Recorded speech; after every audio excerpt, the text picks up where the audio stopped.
Welcome to Bengkel Matematika, di mana matematika kita buat menjadi lebih mudah.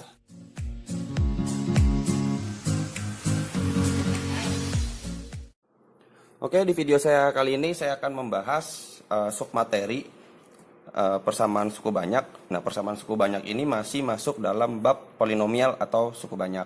Nah, di dalam persamaan suku banyak nanti kita akan berbicara atau kita akan menemukan bagaimana cara mencari akar-akar persamaan suku banyak. Nah, di sini saya sertakan bentuk umum dari polinomial atau suku banyak. Nah, sebenarnya bentuk umum ini sudah saya pernah jelaskan ya di video saya yang paling awal sekali tentang polinomial atau suku banyak. Nah, jadi di sini saya tuliskan lagi. Kenapa saya tuliskan? Karena dari bentuk umum inilah nanti kita mau mencari yang namanya akar-akar persamaan suku banyak. Nah, dari bentuk ini AN-nya itu tidak boleh sama dengan 0 dan N-nya adalah bilangan asli. Dan di mana si AN min 1 dan AN min 2 sampai A0, ya ini AN min 1, AN min 2 sampai A0 itu kan sebuah koefisien ya. Itu merupakan sebuah konstanta. Koefisiennya itu harus sebuah konstanta. Nah, dari bentuk umum ini kan kita turunkan ada yang namanya teorema sisa, ada yang namanya teorema faktor, ada yang namanya pembagian suku banyak. Nah, di sini teori dari teorema faktor itu yang kita pakai. Jadi saya ingatkan kembali ya, sebenarnya teorema faktor ini saya juga sudah jelaskan di video saya sebelumnya. Nah, jadi dalam teorema faktor, jika Px suku banyak, maka X min H adalah faktor dari Px jika dan hanya jika H merupakan akar persamaan Px sama dengan 0. Nah, dari teorema faktor inilah kita bisa dapat menentukan nilai X, ya, menentukan nilai X atau yang biasa kita sebut akar-akar persamaan suku banyak. Jadi dengan menggunakan teorema faktor ini kita bisa menentukan akar-akar persamaan suku banyak. Nah, cara kita menentukan akar-akar persamaan suku banyak nanti kita dapat menggunakan yang namanya metode Horner. Makanya di sini saya tuliskan ya. Dari teori ini kita bisa menggunakan yang namanya metode Horner untuk dapat menentukan akar-akar persamaan suku banyak. Nah, ini hanya sekedar pengantar saja sebelum kita masuk ke submateri berikutnya. Nah, kalau ini kita sudah paham, lalu bagaimana cara kita menentukan akar-akar persamaan suku banyaknya? Nah, caranya itu ada di lembar selanjutnya. Jadi lembar yang ini saya singkirkan dulu. Saya singkirkan dulu ya. Nah, inilah cara kita menentukan akar-akar rasional bulat persamaan suku banyak. Nah, di sini ada poin A. Poin A di sini kita berbicara tentang pengertian akar-akar rasional. Nah, kenapa di sini saya jelaskan tentang pengertian akar-akar rasional? Supaya kita membiasakan setiap kali kita belajar tentang materi apapun, kita harus berangkat dari definisinya dulu. Supaya kita nanti, kalau kita mau berangkat lebih jauh lagi tentang submateri yang kita bahas sekarang adalah persamaan suku banyak. Kalau kita sudah tahu definisinya, maka nanti kita akan mengerti, oh kenapa ini dapat segini, oh kenapa ini dapat segini. Nah, itu karena ada definisi-definisinya gitu ya. Jadi kita harus paham dulu tentang definisinya. Oke, saya lanjut. Dari pengertian akar-akar rasional ini disebutkan apabila B per C sebuah bilangan rasional pecahan dalam suku terendah ya, dalam suku terendah. Suku terendah itu adalah ini ya, A0 nih kalau ditulis di sini nih. Sini A0. Jadi suku terendah itu merupakan konstanta. Maka B per C adalah sebuah akar persamaan suku banyak. Oke, saya rasa ini saya nggak perlu jelaskan. Saya rasa kalimatnya sudah sangat sederhana sekali. Teman-teman bisa lihat, bisa memahami sendiri ya sepertinya. Nah, ini kan yang saya kotak merah ini kan bentuk umum dari si suku banyaknya ya. Di lembar sebelumnya kan tadi sebenarnya saya udah tulis tuh, tapi saya tulis kembali di sini di pengertian akar-akar rasional. Saya tulis kembali di mana suku terendah tadi saya ulangi ya, itu adalah A0, yaitu merupakan konstanta. Nah, si AN min 1, AN min 2, A1 sampai A0 itu adalah koefisien bulat. Jadi koefisiennya harus bulat, tidak boleh pecahan. Ya. Jadi ketentuannya si suku banyaknya atau persamaan suku banyaknya dia harus memiliki koefisiennya bulat. Nah, lalu apa itu B dan apa itu C? B itu ya, B adalah faktor bulat dari A0. Karena kan dia bilang di sini kan suku terendah ya. Jadi saya tuliskan di sini B itu merupakan faktor bulat ya, teman-teman ya. Karena koefisiennya kan bulat ya. Faktor bulat dari si A0-nya. Jadi nanti kalau diberikan persamaan suku banyak, kita fokus ke A0-nya atau konstantanya. Itulah si B-nya gitu ya. B itu merupakan faktor dari si konstantanya, kira-kira kayak gitu kalau dalam bahasa sederhananya. Ini kan saya menggunakan bahasa bentuk umumnya ya. Nah, lalu apa itu C? C merupakan faktor bulat juga ya. Faktor bulat dari si AN. AN itu apa? Kalau kita lihat di bentuk umum, AN itu adalah ada di sini ya, AN tuh. Nah, kalau saya menggunakan bahasa sederhananya, si C itu merupakan faktor bulat dari koefisien X tertinggi dalam persamaan suku banyaknya. Jadi nanti tergantung soalnya ya. Kalau pangkat tertingginya X pangkat 3, berarti si C-nya merupakan faktor bulat dari koefisien X pangkat 3-nya. Kira-kira gitu ya. Jadi saya ulangi, B merupakan faktor bulat dari konstanta si persamaan suku banyak, dan C merupakan faktor bulat dari koefisien X pangkat tertingginya.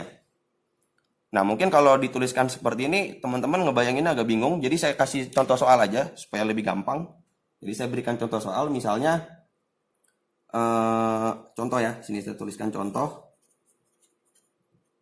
Saya misalnya punya persamaan suku banyaknya adalah 6x pangkat 3 plus 5x kuadrat min 3x min 2 sama dengan 0. Nah, di mana B dan di mana C? Nah, seperti teori atau definisi yang sudah kita bahas di atas, bahwa si B-nya itu adalah faktor bulat dari A0. Nah, A0-nya itu adalah si 2-nya.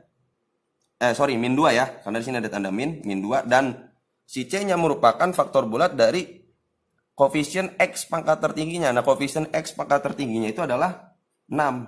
Nah, jadi ini nggak muat ya kalau saya tulis di bawah, jadi saya bikin di sini aja. Saya garis. Nah, jadi kita bisa menentukan batas-batas nilai B-nya dan batas-batas nilai C-nya.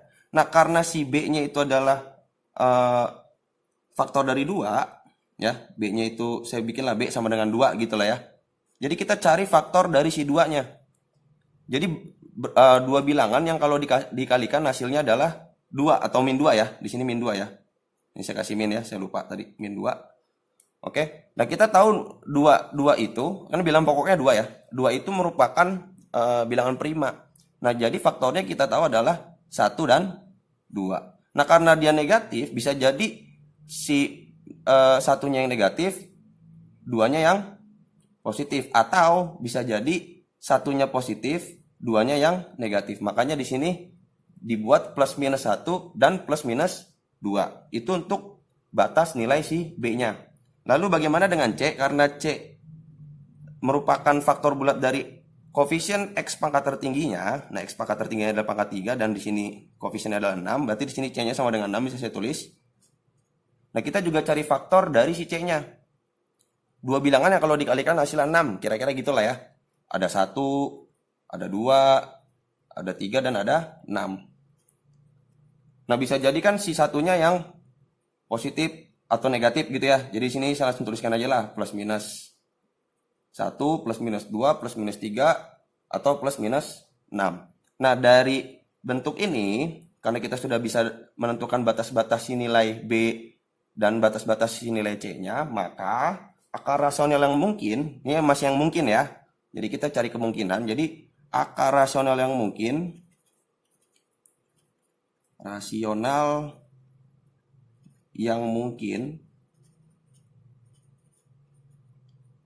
karena bentuknya adalah B per C, ya, karena bentuknya B per C, berarti bisa jadi B-nya ketika B-nya 1, C-nya 1. Berarti yang pertama akarnya ketika B-nya 1, C-nya 1 adalah 1, gitu kan ya. Bisa jadi 1, atau B-nya plus 1, C-nya min 1. Berarti sini saya langsung tuliskan aja plus minus 1. Gitu kan ya. Atau bisa jadi ketika si B-nya 1, C-nya 2. Misalnya. Berarti kan di sini bisa jadi plus minus setengah gitu ya.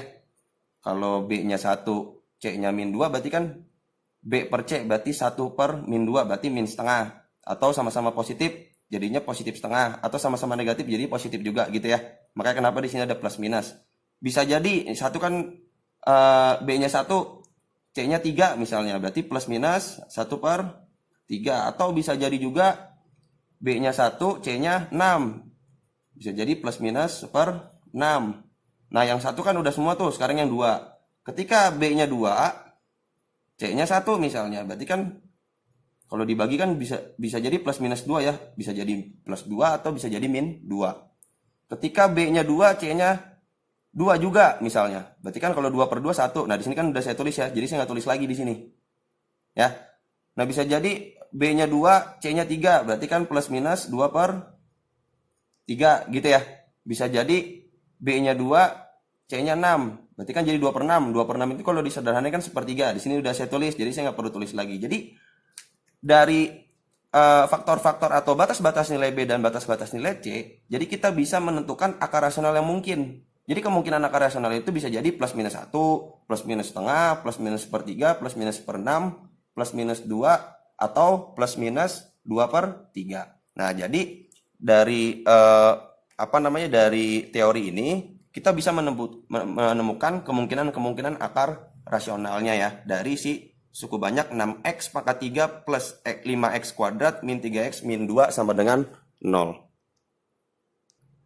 Nah, untuk yang B di sini kita menentukan akar-akar rasional persamaan suku banyak px sama dengan 0 ya. Nah, ini jadi yang untuk yang bagian B itu kita menggunakan si prinsip dari teorema faktor. Nah, di sini dikatakan bahwa jika persamaan px sama dengan 0 mempunyai koefisien-koefisien bulat, pangkat tertinggi adalah 1. Ingat ya, pangkat tertingginya adalah 1. Jadi koefisien bulat pangkat tertingginya adalah 1 dan lainnya dalam bentuk P. Nah, jadi ini saya tuliskan dalam bentuk umumnya dulu. Nah, maka dari bentuk umum polinomial yang tadi ya di bagian yang A, maka di sini karena dianya di x pangkat tertingginya 1 koefisiennya, jadi di sininya saya tulis cuman x pangkat n. Dan sisanya saya berubah dalam bentuk P. Jadi P1 X pangkat N min 1 plus P2 X pangkat N min 2 plus titik-titik Pn min 1 X plus Pn sama dengan 0. Nah, untuk yang bagian yang B ini, jadi sederhananya pengertiannya, ini kita cara menentukan akar-akar untuk koefisien pangkat tertingginya adalah 1. Ya, jadi ketika si koefisien pangkat tertingginya 1, jadi kita menggunakan cara yang B ini. Kira-kira gitu ya. Nah, supaya lebih jelas saya kasih contoh soalnya. Contoh ya.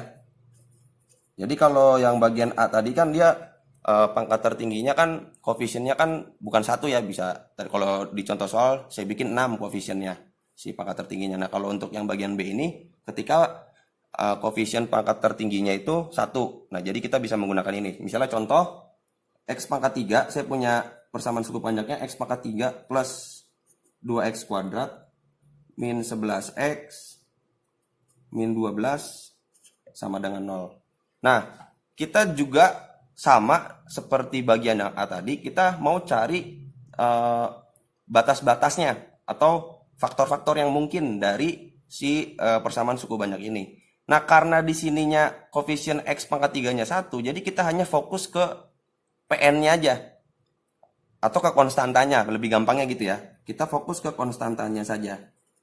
Ya, jadi dari konstantanya ini kita cari faktor dari si konstantanya.